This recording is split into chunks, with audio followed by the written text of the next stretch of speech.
I was born by the river in a little tent.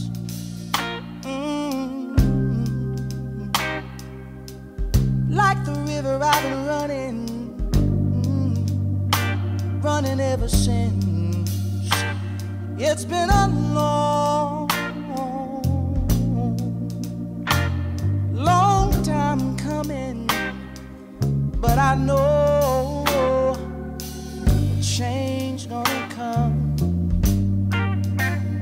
Oh yes it will.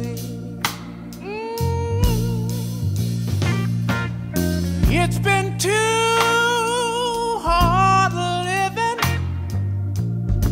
but I'm afraid to die. 'Cause I don't know what's up there.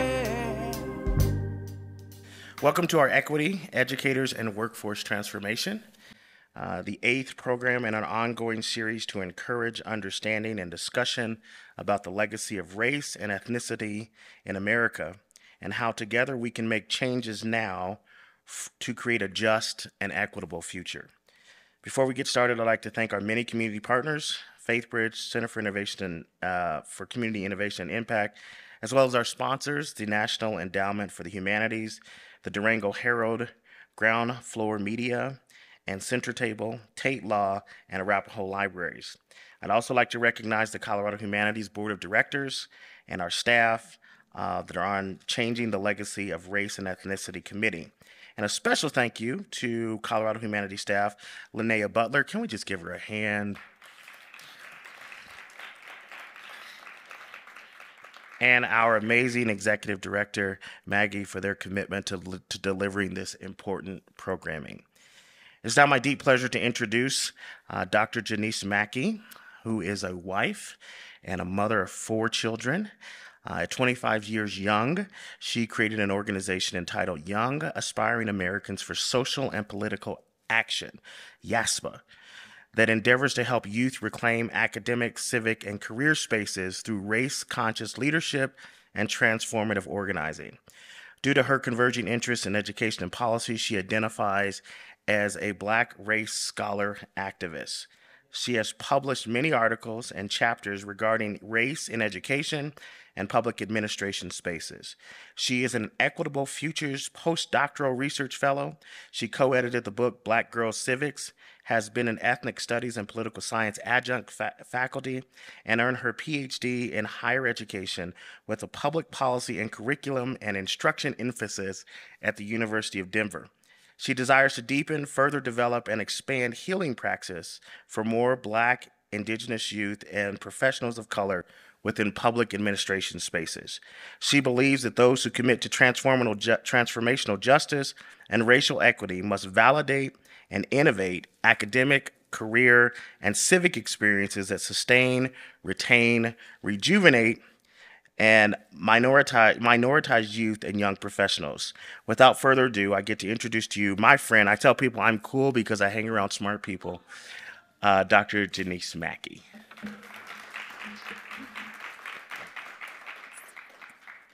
Good evening, everyone. Thank you. I like call and response. Just for the record, real quick, it's Young Aspiring Americans for Social and Political Activism. I know it's a super long acronym. It's YASPA. I am super excited to be in space with some really amazing people. This panelist, I feel like it could go for hours and hours. I know we're here for a short period of time. And so I'm just really here to unveil their wisdom. So first, I'm going to ask the panelists to please introduce yourself, your role in education, and what brought you to the sector. Good evening. I'm Dr. Tracy Trinidad, and I am the Director of Policy and Partnerships with YASPA, Young Aspiring Americans for Social and Political Activism. And what brings me to education were those dinner time conversations with my parents about the injustice they received from their teachers in K-12 education. So growing up, I always knew that I would never want any other students to endure the racism that they felt in their schooling. So 3 of the 4 of us became educators, and so that's what brought me to the education space. Good evening. My name is Dr. Natalie Lewis, and I am the Vice President of Leadership Development for DSST Public Schools. And what brought me to education, I would say, is really around two different things. I started as a social studies teacher, and that came because I have a master's degree in Black Studies from Temple University, and the charge of Temple's Black Studies program is, what are you going to do for our community? That was every day. Each one of our professors would end our courses with that charge. And so when I became a social studies teacher, that was the root of, what is it that I'm going to do for my community? How do I ensure that young people understand the vast legacies that they come from and not the stories that they are often told in schools? And so that has been my charge, and then now creating the conditions for that through our leaders is extremely important to me. I feel inadequate up here, man. What's up, everybody? Mucho gusto a todos. My name is Tim Hernàndez. I'm from the north side of Denver, and I'm a teacher. I don't have all these fancy degrees and research and all this kinds of stuff. I'm still a teacher. I came to the field of education because I grew up in what's called the family foster care, kinship foster care system in the state of Colorado. I went to 7 schools in 7 years. And I very quickly, as a young person, realized that education is really one of the only sustainable systems that we have for people that exist in systems that are designed to be unsustainable for them. When we're talking about housing, when we're talking about voting, when we're talking about all these other moving pieces. And so I get the distinct honor of every day, including tomorrow morning at 7:15 a.m. I get to work with young people. I teach ethnic studies in a class that I create called Freedom Literature, where I teach young people about the historical legacies of freedom, about the conditions in which people exist that inhibit freedom, and how people organize themselves to fight for freedom. I work in Aurora Public Schools now. I'm probably up on this panel because last year I taught in Denver Public Schools, and I was very publicly fired from Denver Public Schools because of the political circumstances of my firing. So thanks so much. I'm excited for this. Yeah. Thank you for, I'm happy to be here too. Tim and I met when he was the student body president at the University of Northern Colorado. So an incredible background. I am Roseanne Fulton. I'm the director of the Center for Urban Education, which is located at Lowry here in Denver, but it's a branch of the University of Northern Colorado, and you all know the main campus is in Greeley. So I've been at the center for the last 10 years now, which is amazing. And we are a teacher preparation institution. Yeah. And my story for education is a lot like other panelists. My dad was one of 10 kids and just incredibly poor. His mother and father met in New York once they got here from Holland, and my grandpa just never learned any English at all. Grandma just was sort of a stubborn character, and she learned some English, but she held on to certain words in Dutch that she never let go of. So anyway, when my dad was a 5th grader, he had to give a speech in front of the class, and his speech was something to do with the newspaper, and he said the word newspaper in Dutch instead of English, and the whole class laughed, and the teacher joined pretty much, and there was just no sensitivity at all for second language acquisition, and he never went back to school. And he told us that story quite often, and I also then through my high school years had people in my family who were teachers that were good role models for me. I'm one of 13, and so we were also very, very poor. And one of my interests in education is to say there really are all kinds of opportunities for people. So I'm really happy to be here tonight. It's fun. Thank you. Thank you all. Very excited for what you all will share with us. Just by way of flow, please ebb and flow off of each other. We don't have to go in any particular order. So if you hear something that you're just like, that caught me, please feel free to vibe off of each other. So Howard Thurman reminds us when he wrote an essay called Luminous Darkness, that laws are limited in that they can only establish the climate for fellowship, but they are limited in that they cannot guarantee the spiritual and moral requisites of a beloved community. This work must happen over time with a process of moral practices that cultivate a climate of grace and compassion. Without this, we are only building the symbols of a great society. With this context in mind, and in knowing this, especially in this day and time, what are some of the moral requisites and values you bring to education? I think the charge in education is to ensure that all know that love exists across and within different communities. And I think what I bring in to education is a deep belief in love, a belief in leadership. And I think that there's such a huge charge. Clearly, that's my lens in leadership, in education, is through the lens of leadership. But I believe that is about ensuring that others understand that love exists across communities. And I think this is super important because of a world that is saturated in deficit thinking and in bias and bigoted beliefs about particularly around Black and Indigenous communities of color, that it's really important to let others who are outside of those communities know that love exists. And it is so like an instrumental component for the counter narratives. Because otherwise, I feel like in the world of education, I'm bombarded with a feeling, a sense, and a reality that often is not the case. And that there's an assumption that kids who come from communities don't come with the same set of love and come from mistreatment. And I think that is an important dynamic. And so bringing leadership that speaks and advocates and highlights and lifts the love, one, as a Black woman, that I'm very privy to, that exists within the Black community, to make sure that the Black community in particular is to be able to highlight and put at the center of the conversation that love exists. I think, like, as I reflect on this, I think about like ways in which I display love amongst the youth I get to co-create space with on the day-to-day. And I think thinking ethically and in love, it's being humble and knowing that you don't know everything and that you have so much to learn from the young people, and valuing their lived experience and their sociocultural resources, and really co-creating, everything that you do together. So getting rid of that director title, but really sharing an opportunity to build together. So I always think about what can I learn from our youth? And that to me is displaying love, just to say that, because I know sometimes we're in the classroom space, there's always this dynamic of I need to have power and listen to me. And then we often see like banking model systems of education. And I think through honoring youth's lived experience and the knowledge that they already bring to the classroom is a way we can show love and the way we can really change what education looks like.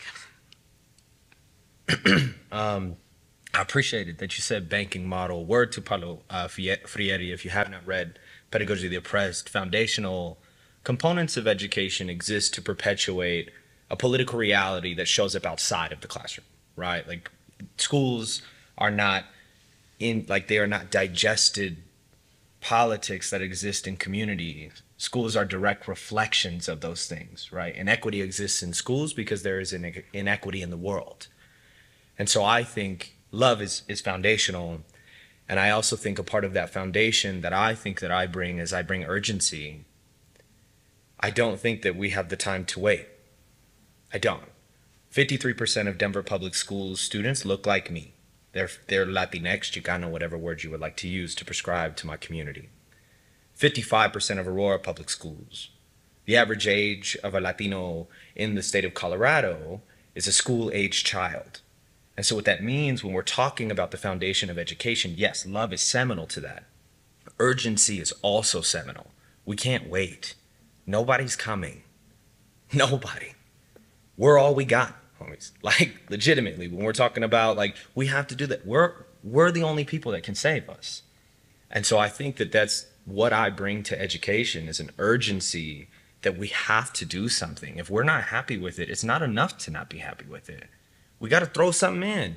We got to try something. And if it doesn't work, we'll try it again. But you have to have an urgency to be willing to act. Otherwise, as Paulo Freire writes, school does one of two things. It either upholds a just society or it dismantles an unjust one. I don't think anybody in this room tonight believes that we exist in a just society. And if we live in an unjust society, we have to have an urgency towards love. We have to have an urgency towards community. We have to have an urgency towards responsibility to make something better.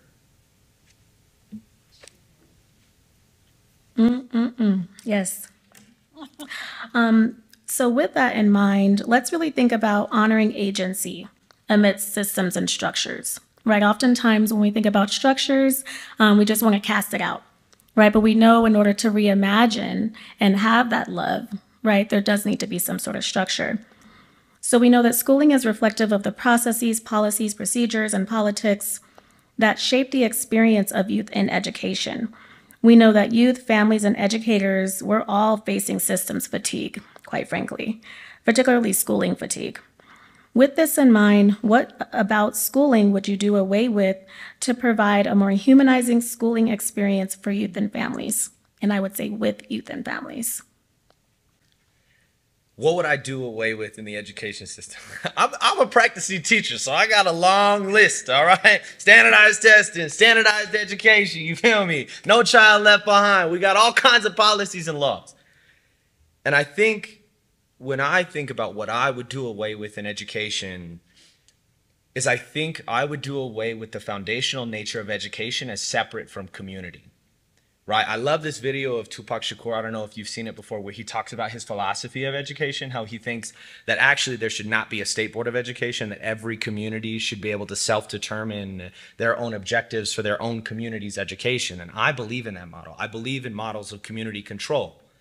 And I believe in that politically because I think it's the only sustainable way we can continue to thrive within systems that are not interested in allowing us to thrive.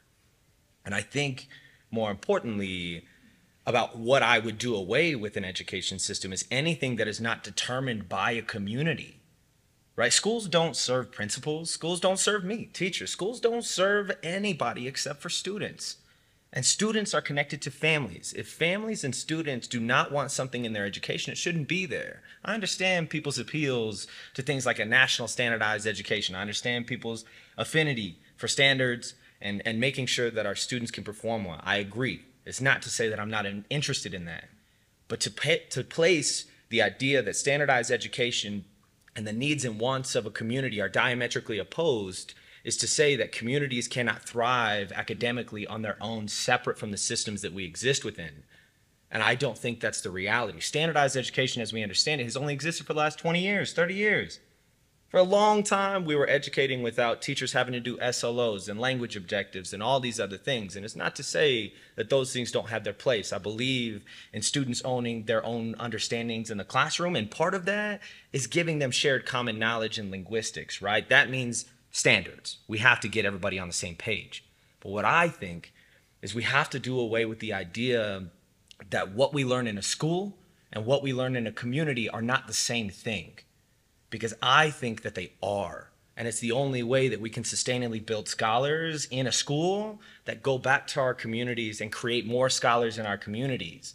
Because if we're not valuing them on the same level, then we are teaching students to drop their community knowledge at the door. And we know what that looks like for Black and brown kids. We know what that looks like for women. We know what that looks like for trans students. And I think that we have to be very honest about why community control is foundational and seminal to the root of why an education works in the first place.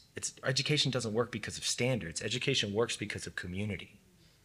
And to your point, even thinking about the notion of standard, traditional, who is the quote unquote standard student and traditional student? And who do we compare data to when we do across the board data analysis? Like we compare Black and brown students to white students, which we think about racial statistics that comes back, that was stemmed from eugenics. So I think what we want to do, and I think about freedom dreaming, is yes, I do believe in community schools. I also was part of this debate in my ALPS program at DU where we had to argue for segregated schools. And the more I read in it, the more I read about Afrocentric schooling and the power of Afrocentric curriculum, Black teachers and Black students, and how phenomenal they were doing. And, I was talking to my chair at the time, and she said, desegregation happened because of interest convergence and what was happening in the Cold War. But think about who really wanted to desegregate. And so just not allowing, I don't want to use that word, but, I think really communities need to create their own schooling, hire their own educators, and go off a curriculum that they know will support their students in being the best person that they can be. And I think that comes down to freedom dreaming, which we've in our teaching experience we have taught everybody to be more compliant than to be critical thinkers. And that's why schooling right now is a microcosm of our larger society. It's a battleground, and we see this as we're voting and passing legislation about what can and cannot be taught in schools. What I would add to this is what I would get rid of is expectation. And expectation in particular being one-sided. And I think this is grounded in both of similar to what both of you have said around expectations currently that exist in schools are one-sided. It is decided from outside of students and outside of families. And so how do we engage families and students as part of that conversation? When we look at the root of public education, there were so many debates as what is the charge related to what public education should be. Some believed in the origins of public education that it was to create workers. There are others who believe that there was an elite few that would then be given an opportunity. And so just opposing those things or in connection to those things are still expectations outside of. And I think these expectations components are so important because without the family and the student, without community's perspective, then what are we designing for? We create policies, we create rules and guidelines. It's actually what my entrance essay to my doc program was. I sat down with a Black parent who, at the time, her child was having conflict with one of her teachers. And she said to me, I didn't make any of these rules. Nobody came and talked to me about what I wanted in my child's school. And it became like the source of just the source of my inspiration for a lot of what I do, which I think is different as a Black leader. And a Black leader of a school has an inside out kind of perspective, right? And the charge around being a leader of color is like you have insider scoop as well as insider on both sides. And so this dynamic around expectations is so important because you are situated and listening to and wondering often, where do these expectations come from? They're not even reflective of my own lived experience. And yet it is some of this dynamic that we're like pushing and driving toward without having key people at the table who are saying, this is what I want for my son, this is what I want for my daughter, and the reason why I want this is so that they can be they can design what their future looks like. And so I think there's the key component around reimagining around what this could look like. That's important. So, Janiece, to answer your question about what should we do away with, what I would say is anything in our schools at this point that's not under the umbrella of culturally responsiveness. What that means is that teachers and leaders in schools, fellow students, have, as we were talking about earlier, enough love and compassion to really understand who I am as an individual and who others are. So I just put a handout on your table about my definition of culturally responsive teaching, but you can Google culturally responsive teaching and there's, just a million definitions. I just think it's very important for everybody to have their own definition of culturally responsiveness and then to act on that on a daily basis. And so I came up with this list from my own doctoral work, and I had an opportunity to be in 3 different middle school mathematics teachers' classrooms for 25 hours in each classroom. So the research is really clear. If you're as an observer in somebody's classroom, the first 4 or 5 hours, things might be different because the students and the teachers are aware that there's somebody in there watching. And after that, you really get a sense of what is real, what really happens in that classroom. So it was important to me to spend that amount of time in each of the 3 classrooms. I chose the 3 teachers that I did because all 3 of them had expertise, and they had no achievement gaps in middle school mathematics between black and brown kids and white kids. I mean, it's just unheard of. You just look at any of our data in any of our middle schools across the city and across the country, and there's all kinds of gaps between how much black and brown kids get to learn and how much white and Asian kids learn. So I got to be in these 3 classrooms, and from that experience, just observe what was really going on, what was different there, that it was making such a difference in terms of the achievement of the kids. And I matched then what I noticed with what the research was saying too about, a solid definition of causally responsiveness. So I relied heavily on Geneva Gay and Chris Emden and Pedro Nigero and others. Geneva is really a key player in this because she really took everybody's research and put it all together. So her stuff is just amazing. And so the 2 that I would just highlight right this minute is the first one, where in a culturally responsive classroom and or school, leaders make decisions with the families, with the community. It's just like Tim and Tracy were talking about. So it's not that the teacher decides what's important for the kids to learn, but it really is because I care deeply about whether or not I can make a difference in these kids' lives. I have an extended relationship with their families and the community members, and we make decisions together. So it's not just that we bring parents in for back to school night and they get 15 minutes in each classroom and everybody gets cookies at the end, but it's really to figure out ways in which we can have relationships with community and families that really matter in terms of the decisions that schools are making. I got to be a principal for a couple of years, and it was really one of the most thrilling chapters of my career, and it's absolutely essential to have really, really deep relationships with the people that we're working together with. And the big thrill for me was to listen carefully to the differences and people's different perspectives, and then to work hard to define the common ground.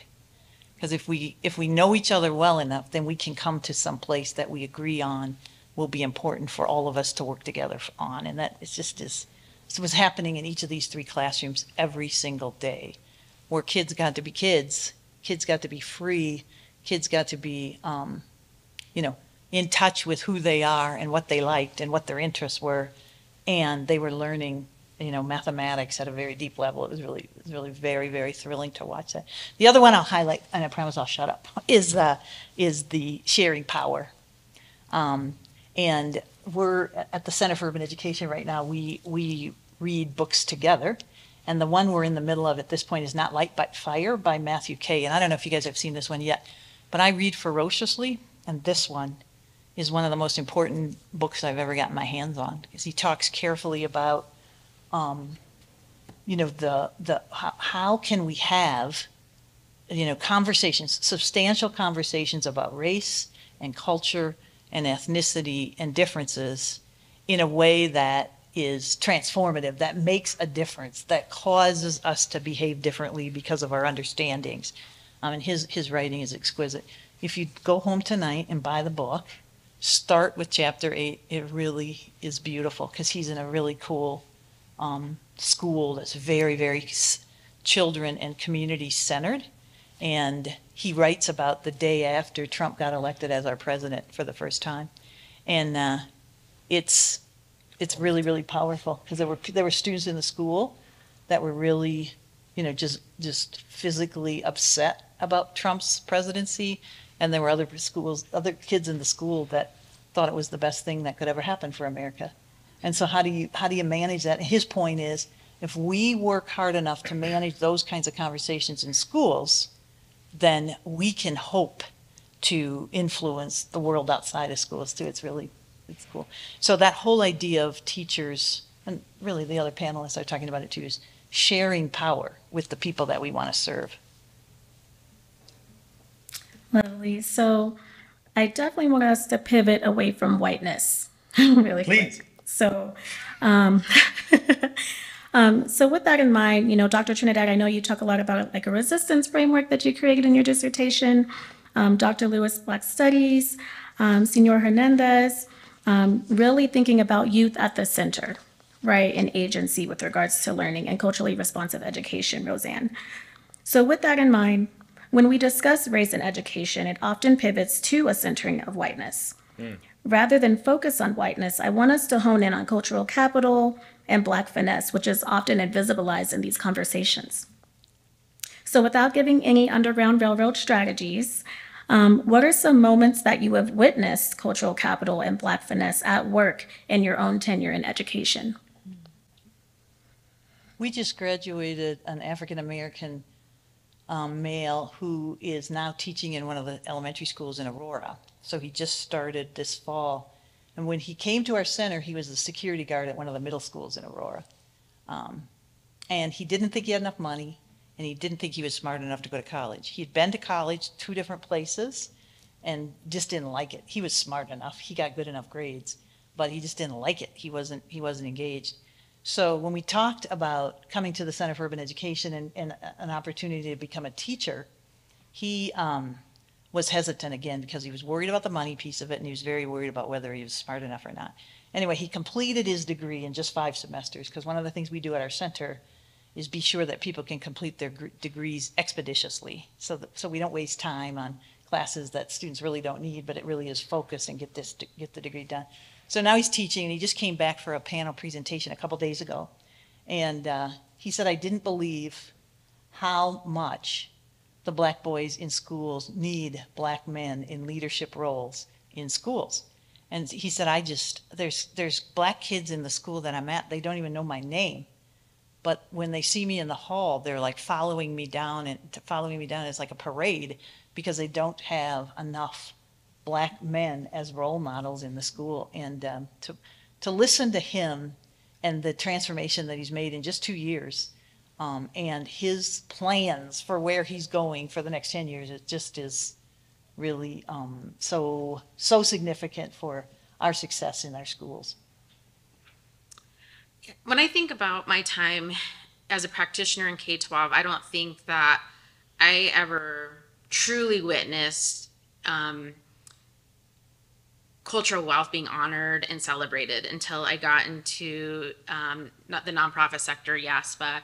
And I think about how we have like collab meetings, team meetings, and even our youth coalition meetings, we really want to honor our students' cultural capital. And that's just really thinking about their lived experience, their navigational wealth, their linguistic wealth, and thinking about how we can amplify all aspects of their wealth. And so I even think about not just our students, but in order for students to continue this work, our educators have to feel honored too. And I think that we always go back to, how do we dismantle white supremacy, and is that our job? And the answer is no, because we didn't create white supremacy. So in order for us to dismantle it, we really celebrate and honor our cultural wealth. And also thinking about like the way resistance has transformed, it's through healing justice and saying like, I'm not going to do that, and I'm not going to perform today. And you know what, I think I'm just going to go and hang out with family today and just be with loved ones and reflect on these moments, and then bring this back to my meetings and talk about maybe how my familial wealth can transcend into the work that I'm doing. And so I think to not really to reflect on white supremacy, I think we are really changing where we are putting our energy into, and that's healing. And so we have discussions around, like in YASPA, like how are we healing? What are you doing to care for yourself? How are you honoring yourself? And so I remember when I left K-12, I was a dean of students in the far Northeast, and I thought I had to be on my computer 8 hours a day, and I had to report everything because I was scared of being reprimanded because of being in a K-12 space for so long. But then I learned, like, I can take a walk and get some sun and then come back to this work, or I can take some time to read, or I can go have, lunch with my parents and then come back to this work. Like, I can have a life. And so that was a part of me resisting that white supremacy culture without even having to focus on it. It was mostly putting a focus on my cultural wealth that I have. And so bringing that into my work. And so that's something that I'm reflecting on when I hear this question. I think I would add moments in which I haven't thought about whiteness at all, and are when I see cultural wealth and Black finesse at play. And so I think about a variety of different moments where when I come into a school community and I engage with students and families, and I'm, girl, that hair is popping, those nails, honey, you did that, right? And it's just an instant language shift that nobody else typically understands except for me and the students, me and the staff, me and the family, right? And so I think that that's really important. And then when I think about when I go to like professional development spaces where it is with other educators, both teachers and leaders, and again, there's a complete switch of like no one else really is really even considered, and where I don't have to code switch, and where I don't have to feel like, oh no, what about this? Or consider those pieces, are really where it is going live, and where we, because of the cultural wealth and the Black finesse, have heightened we realize we become more aware to others being aware of what's happening. And so there's a time where people become more cautious about what they say and more intentional around their decisions that they make. And to me, that's the finesse live, right? And I also want that to be at play. And so what I've been thinking about is in those spaces, often as a leader, there aren't others that look like me in those spaces, and how just from the shift of there's another woman who, we come from the same place, and she says something, and hello. And in those moments, right, which I go all the way sister girl, which is my language, my language wealth that comes into play in just the interactions, that it shifts the way in which others in the room also respond to us. And so I think those are like the subtle ways in which shifts happen, that oftentimes people don't understand that that's a power and a finesse that you're bringing into the space, that often I think are so subtle that people don't, I think those subtleties need to be counted too, right? And it just speaks to like what happens when there are not people who are able to call attention to it or to shift. But I think it's important for us to not to downplay or overlook the subtlety, because it's freeing when kids can speak who they are and staff can be who they are without needing to think or to consider what whiteness believes or thinks about it in these spaces. My entire way through the University of Northern Colorado's pre-service education program, in all of my education classes, I never had a single professor of color. I had 100% white professors. And so I'm going to say a sentence that might be a little controversial, but I don't really care. You feel me? I didn't learn how to be a teacher from the University of Northern Colorado. I learned how to be a white teacher from the University of Northern Colorado. The first time that I witnessed what it would be like to be a teacher of color, to be a Black or brown teacher, was when I student taught at George Washington High School in Jasmine Gandaria's classroom. Jasmine Gandaria is one of the closest people to my heart. She is also a professor at the University of Northern Colorado at the Lowry campus. You should take classes with her. She's fantastic. But what I will say is I learned how to be a white teacher until I landed in her classroom as a student teacher, and students are reading Othello, right? And I hate Othello too, you feel me? We can hate on Shakespeare, that's fine, okay? But I was in her classroom and I saw Black finesse in person. There were two students, right? One student was sitting down, the other student was standing behind her. The student on the ground is holding the Othello book up so they can both see the book, right? Because the student sitting down is getting her hair braided in class.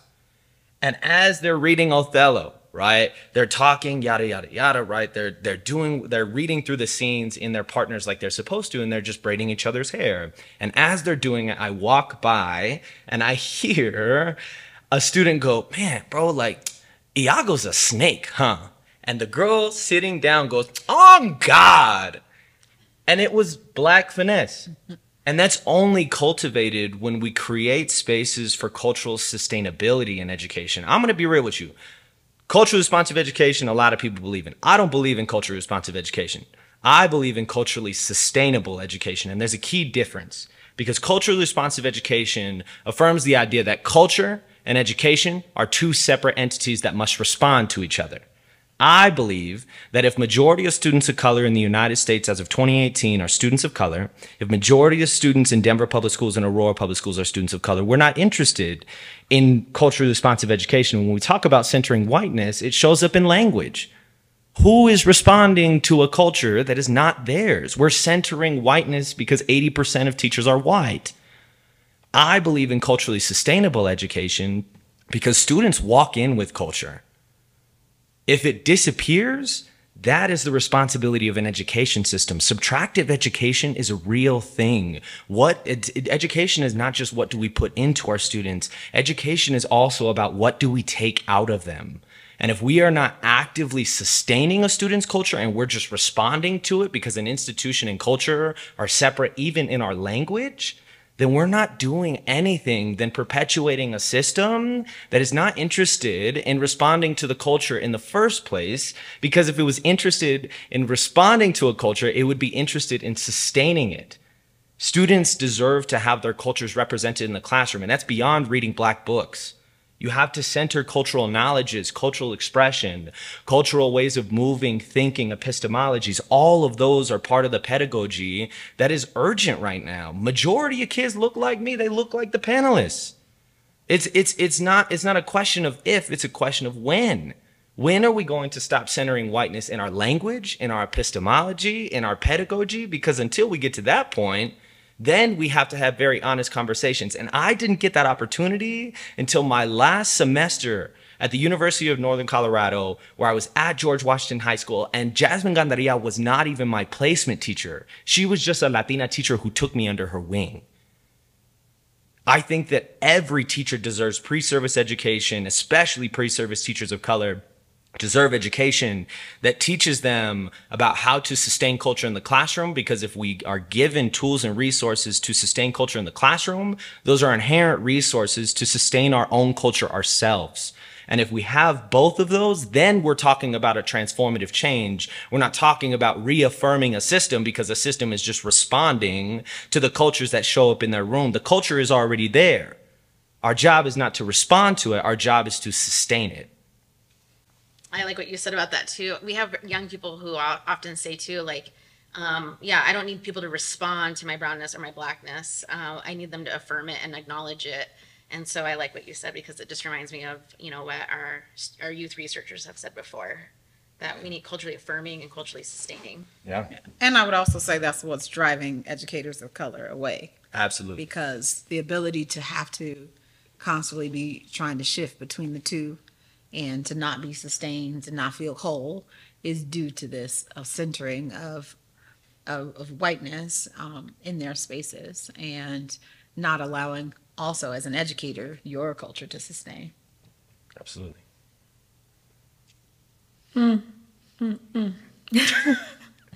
I feel held. I don't know about y'all, but I feel held for sure. Even with the varying positionalities, right, reflected. And so with that in mind, I know that we're beginning to run short on time. I just want to honor and name the often again invisibilized labor of BIPOC educators. You know, we heard the taking under the wing and the affirming and linguistic capital, right? And the ways in which that embodiment shows up and that feeling shows up in space, and how critical and how important that is. And so with that in mind, Stovall reminds us about critical hope, which requires that we must be painfully honest about the realities of current educational conditions, while at the same time building networks that challenge these conditions as well. What are some of the tentacles of hope that keep you in education? What grounds y'all?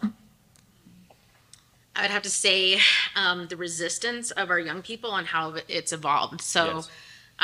When I was doing my dissertation study, I was utilizing Delgado's and Salazano Delgado's their framework of resistance. And I was looking at this and I was so excited to use this. And then as I started interviewing young people, I realized like, this shit's old.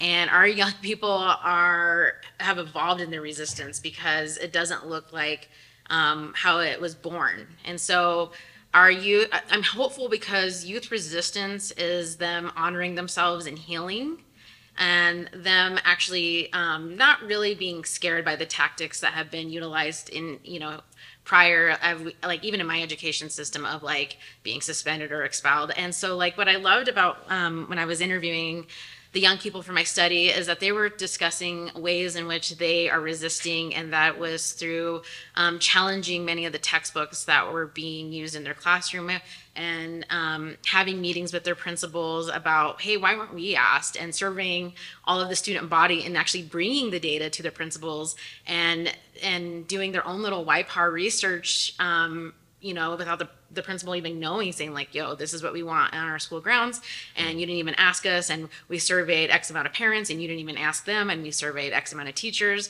And so I really like the way students are resisting education today, the white stream education, and so I think that's what's giving me hope. Yes. Because they too will be leaders and educators. And so sometimes I read a lot of what's happening with legislation and policies, but I'm mindful when I speak with our young people that they will be creating legislation soon. Yeah, not. Oh, sorry. Okay. I think tentacles of hope is like a cool phrase. And besides that, I think what gives me hope in education is the idea, like, yes, I think being honest about the landscape of education is important, right? Part of the problem in education is that 80% of teachers are white. It's a problem because if 80% of teachers are white, those aren't just racist conditions of teaching, those are colonial conditions too. And we're talking about colonial power in education, and that shows up socially, politically, economic when students exit education. And so I believe, right, my tentacle of hope is that those are really bad systems that don't work for people like me. They don't work for people who make up the global majority. They don't work up for the majority of our students. And so what I think is that we don't get a choice of the systems that we get to exist in this country. But what gives me hope is we do get a choice of the communities that we surround ourselves with within those systems. Within there, we find resistance. Within there, we find Black finesse. Within there, we find whatever type of cultural prescription you would like to ascribe to it. But within there, what it boils down to is it boils down to genius. We have existed and persisted and survived in ways that people did not want us to. Every indigenous person you meet is an indigenous person they could not kill.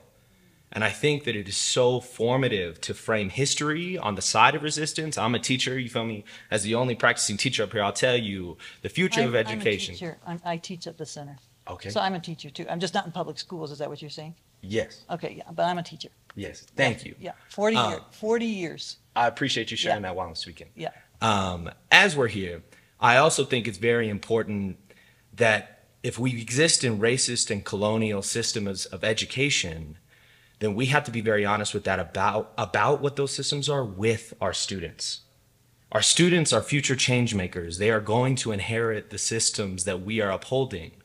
And if we understand that, then I think it's even more formative, even more urgent that we actively invest in their role in changing them. We have to let young people lead us. We got to get ourselves out of here. Regardless of how many years you've been teaching, we have to decenter ourselves in favor of youth leading us towards the world that they want to live in. That's what I'm interested in. I do not teach. Teaching, regardless of your opinions, teaching is a political act. It is debatably the most political act. Teaching is not about, I am not interested as a teacher in teaching to the political conditions we have now.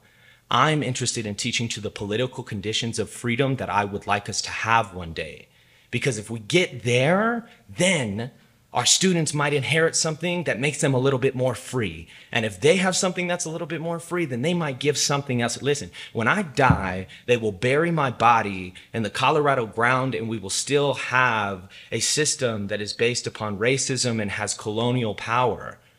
But what I will tell you is that every second of every day, I get to work with young people, actively giving them a role in shaping what their freedom looks like to them.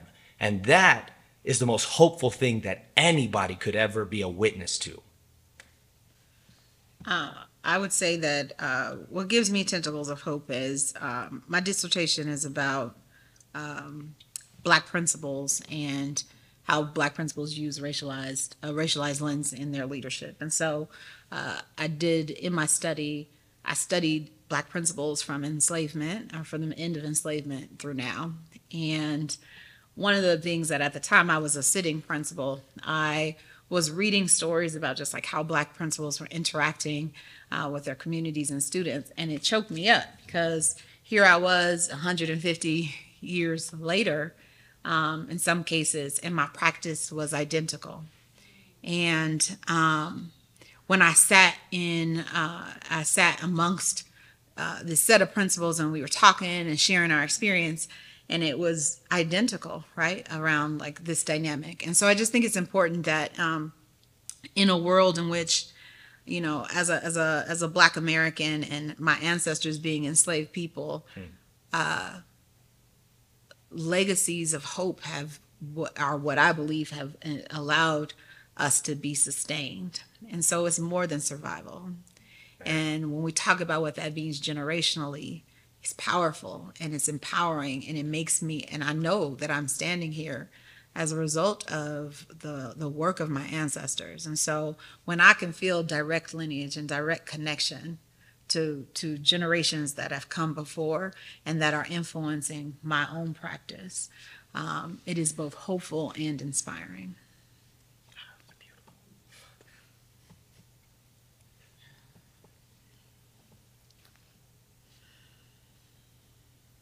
Just sitting in that for a moment. As we close out, really, really quickly, which is why I say a snippet, if you could share a snippet of a love letter to youth, families, and educators as we navigate this time in education, what would you share with their minds, bodies, and souls?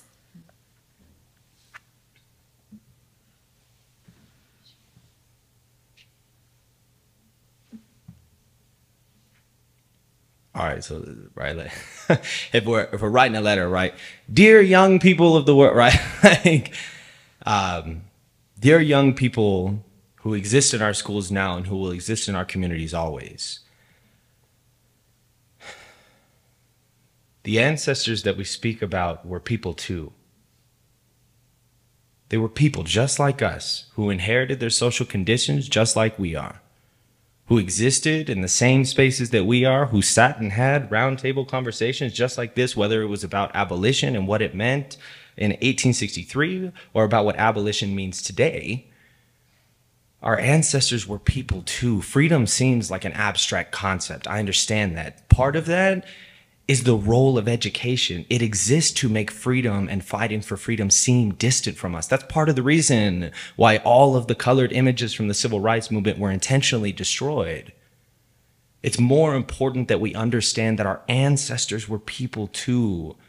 And we're existing in social conditions that are debatably worse than some of them, right? Our ancestors fought school segregation for the purposes of integrating schools to have an opportunity, right? And we can get into that political conversation and the outcomes and what that did to Black teachers, right? And all those things.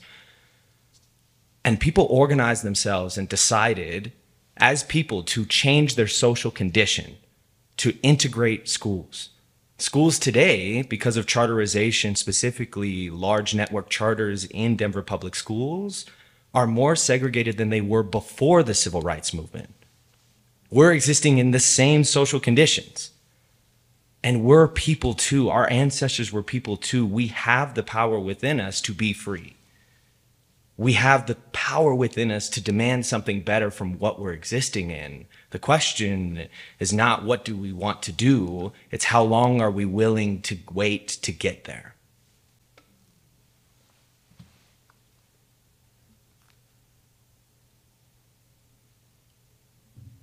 We feel complete with that, which I do. I'm going to hand it back over to Rev. Jones. Thank y'all so much.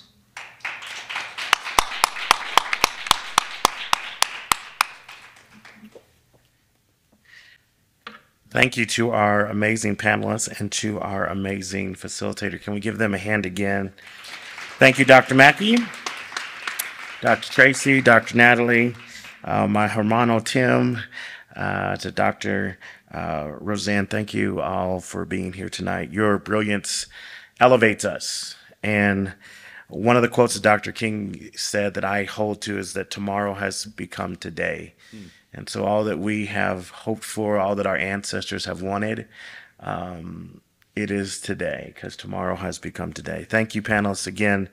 Thank you also to our amazing audience that was here with us this evening. Please make sure that you sign up for news at the Colorado Humanities website, coloradohumanities.org, and we will keep you updated on our next Changing the Legacy of Race and Ethnicity program, and where you can also explore reading and viewing resources on this topic. I want to say thank you again to all of our sponsors and to our partners, and we want to say that there's still a lot of dessert on the back table, so make sure you get the dessert on your way out. Drive safely.